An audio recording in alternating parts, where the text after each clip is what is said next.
So before I get right into it, yes, this is a Texas Roadhouse background. I didn't want to just be floating there in a blank canvas with nothing to look at. And I mean, everybody likes Texas Roadhouse. Yeah, anyways, getting to the main thing I wanted to address first. This is regarding Amazon Prime Video and the fact that they recently just added ads into the free videos you used to be able to watch, such as The Boys, Invincible, and The Chosen. I mean, I like watching them. I think everybody likes watching them, but now you're gonna have to deal with ads. Now it doesn't seem like big of a deal at first because they're only like a minute long, but it is pretty intrusive. It's the equivalent of Twitch's pre-roll ads because that's what Amazon is doing now.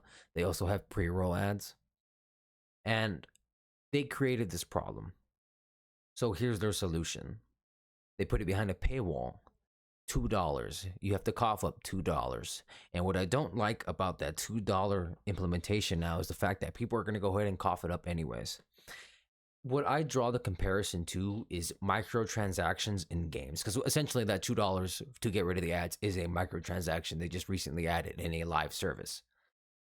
For an example, Dragon's Dogma 2, it's also $2 to create a new character. And companies have always been doing microtransactions, but it's becoming more and more relevant. And Dragon's Dogma 2 is an example. And what this does is they're taking advantage of the fans that want to continue playing the gaming franchise or looking at the streaming franchise. And what that does is it desensitizes the people. That's the problem. When it's not brought up to attention or it's not talked about, the people get desensitized or they don't like it, but they still play it anyways. A prime example is NBA 2K, where they're just basically rug pulling old servers. So they're running away with your money. That in itself is an entire problem, and it still pertains to the newer problem that's becoming a more of a bigger problem with companies increasing the prices of their subscriptions and the implementation of ads. And again, Amazon is a big example of that. I don't think anybody should be standing for that $2 increase. Now, it doesn't seem like a big of a deal. It's like, buddy, it's only a $2 increase. That's what it looks like at the surface until you start looking at percentages. Percentages give you a whole new perspective. So when you look at the percentage, it's a bigger deal than you originally thought. And these do add up at the end of the year. People don't realize it. With that being said, what this does is it annoys people like me. People don't want to watch ads on something that didn't have ads before. Now, unlike YouTube, right, where you can kind of skip the ad, Amazon you can't. You have to pay. And YouTube has its own premium, but that's a different thing. That's not part of what I'm trying to talk about. When Prime Video does something like this, when any streaming service, right? And I'm going to get to Crunchyroll in a minute because that's what I was going to talk about next. When any streaming service implements ads into itself that it never had before, people are going to look for alternatives. And what is an alternative? A pirated website. Companies want to crack down on these pirating websites because they said it's taking from them. But when you're creating problems and then putting the solutions behind a paywall, you are the reason why people are going to pirating websites. You are essentially promoting people to go to pirating websites by trying to cuck them over. And I say cuck because a lot of people still pay for it anyways. You're getting cucked when you just let it happen. I don't blame people for, not saying anything because what are a couple thousand people going to do? What are thousands of people going to do? It's like, oh, well, we don't have to pay it. But again, they went without the money originally at first. They're just trying to do it again to get their greedy hands on some extra cash. That's cuckle energy. That's cuckoldry. That's what it is. So when people know that gathering in a mass to complain about a problem such as ads and then a paywall behind the fix, if they know that complaining about it isn't going to work, they're going to do the next best thing and they're just not going to go to it. And instead, they're going to go to the alternative, costing the business more money. And they don't realize that. Their greed gets in the way, and now people are moving on to somewhere else that's better. And now that's not to say that these pirating websites don't have ads, because they do. They also need to make money. However, they don't push it on people as often. I mean, the ads you get, you don't get to pick, obviously, but it's not pressed upon where you have to watch a pre-roll ad on a pirated website first. You can just jump right into it, and when you exit out, the ads are on the side. And again, you can just have ad blocker, which YouTube is trying to crack down on, ad blocker, and that's a whole other situation as well. Now, I'm going to get into the problem with Crunchyroll as well. This is a more minor problem with Crunchyroll, but it's still a pretty prevalent problem with big companies such as, any streaming service out there like Netflix and Crunchyroll. And I'll get to Netflix after Crunchyroll. That one's more of a smaller problem. Crunchyroll itself, as you know, they went ahead and bought Funimation not that long ago, probably like a year and a half ago, 2 years ago maybe. They bought Crunchyroll and they merged. The thing with that is there is about 60,000 minutes of anime missing from the merge, and predominantly that's from Funimation side. Now, what Funimation did have was a series that I did want to watch, and that was Monogatari. Everybody who's been in the anime, field, watching it long enough, knows about Monogatari. It's a good gateway when you've already been watching anime and you want to try something new. Monogatari's there, and I wanted to pick it up. So I go to Monogatari on Crunchyroll, and it is 480p. 480p for the most dominating anime streaming service out there. It is 480p. There's no reason for that because Funimation had it at 180p. I just didn't want to watch it at Funimation at the time because Funimation itself was pretty janky. So the merge did nothing because Crunchyroll has it at 480p. I had to go online to look for why that is, and there was no statement by Crunchyroll for that reason pertaining to a big anime. So Reddit was where I got an answer, and they just said it was because of old servers. And this got me fuming because if you're a big company like this, you would expect them to better the quality on older animes. Of course, you can't raise them to be like Jujutsu Kaisen level. That's not what I'm talking about in animation. I'm talking about just 480p versus 1080p. I'm not asking for 4K, but 1080p is something. So I look on Prime Video, right? I know, bad. But I look on Prime Video because Prime Video gave a platform for other subscription services like High Dive and Crunchyroll. So I'm thinking, wait a minute, if I have a Crunchyroll subscription, I can go ahead and sign in to Crunchyroll on Funimation. And Funimation does have Monogatari, and it is 1080p. So I go ahead and I go to Monogatari on Prime Video, and it says I need to sign in to Crunchyroll, or I can pay for a subscription there. I'm not. I'm paying for one already. I'm sharing an account with my sister. Keep this in mind. This is important. Because I'm using my own Prime Video, but my Crunchyroll is my sister's. And Crunchyroll does allow you to share accounts as long as you're paying for it. So I go to sign in, and I cannot sign in because they're two totally different emails. The Crunchyroll email does not match the Prime Video email. Keep in mind, Prime Video also allows you to share your account as Crunchyroll does. Yet you can't log into a different email even if I'm using the correct password because they don't match. Now, this is my unprofessional opinion, but I think that's pretty stupid because what that does is it blocks that essential, yeah, we know you're paying for a subscription already, but if you want to use it on our side, you're going to have to pay for the subscription again. So you're paying double the subscription. Nobody's going to do that. Nobody in their right mind is going to do that. But if I'm trying to watch high quality anime on the streaming service that is well known, I expect it to be 1080p at least, not 480p. You know what I mean? And that's bad. And this ties into pirating as well. When you are having low quality animes like that, and I'm not saying the anime itself is low quality, anime itself is great, but when you have it at 480p and you're not doing it justice like that, you are, again, unintentionally promoting pirating. Because what am I gonna do when I can't watch Monogatari on Prime Video or Crunchyroll or Funimation because it's no longer there?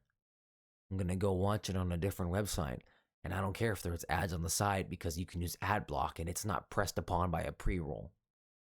I think with the current state of everything going on with companies pressing microtransactions, using de novo so you can't tamper with just creating a new saved file, PC porting issues, along with pre-roll ads that you can't skip.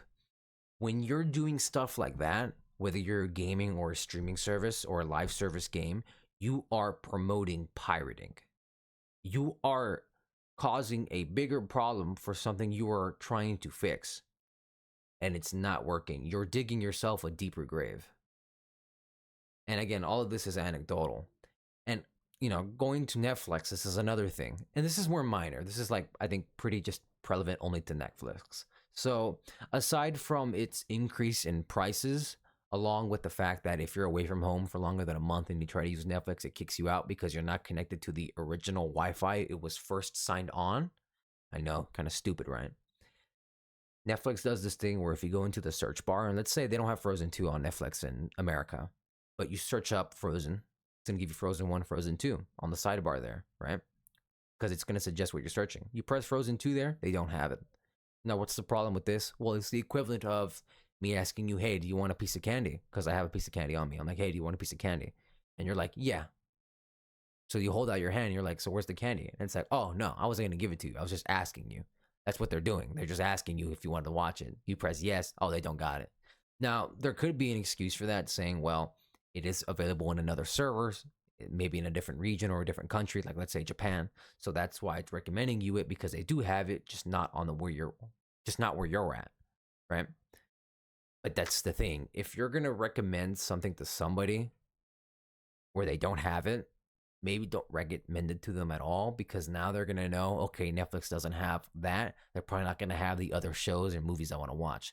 So thus again, promoting pirating. And Netflix also does not like password sharing, which they were promoting originally on an old Twitter tweet. So again, it's kind of stupid, but corporate greed is just getting the best of everything now. And long story short, I'm pretty sure pirating's the move now.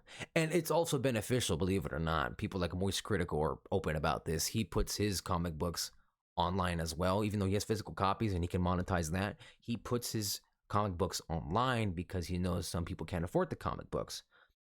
Or maybe they just don't want to, go and do all that. So they'll go read it online for free. And obviously, that's not getting monetized. But what is the fact that, and this applies to every other comic book coming, publisher, whatever. When you stretch out your wings like that, even if your thing is getting pirated and seen without people paying for it, you are still getting a base and you are still reaching an audience. Thus, they might be inclined to buy a hard copy of your book, stuff like that. Or if they're watching an anime, they might be inclined to buy merch for that anime or a figure or something like that. So there is merits to pirating as well. But again, I'm not endorsing it. I'm just saying that when companies are doing the things they're doing with microtransactions and essentially cucking people into it, you are promoting it on a larger scale than me, an individual, could. And that's really all I had to talk about. Oh, and completely irrelevant, but they really need to bring peanuts back to Roadhouse, and apparently they removed them because people would walk in with a peanut allergy into a Roadhouse with peanuts everywhere. If you have a peanut allergy, maybe don't go to Texas Roadhouse. Let's think for a minute. And as of this video that I'm editing, Capcom's localization team just put out a statement regarding localization, as you would expect. And I could not disagree more. So here's the original tweet. I'll go ahead and link it in the description. Essentially, it's everything you would expect. They're trying to cater towards everybody, removing offensive language and including everything and everyone as much as they can. Now, the problem with this is that when you do that, you ruin the different tastes of everybody. So it's like you're trying to get Pepsi, right? But everybody drinks Coca-Cola, so they're only giving Coca-Cola. It's like, well, I kind of wanted a different taste. So now you have to drink the general taste and you don't like it. You have a different taste. And this is prevalent in everything. So there is a bunch of different audiences for different tastes. This translation, right, in the original context might cater towards a specific taste, but it still does, like go towards everybody else. It still feels the same for everybody else. It's just more niche. When you ruin that niche and you try to make it more broad, it loses its uniqueness. Not only that, but things can get lost in time or just be ass. These things do not go well into the future at all. So ruining the originality and authenticity of the original translation just because you're trying to include everybody actually pushes them further, because they're over there with their niches, someone over here is with their niches, but they still enjoy, ever so often what everybody else likes.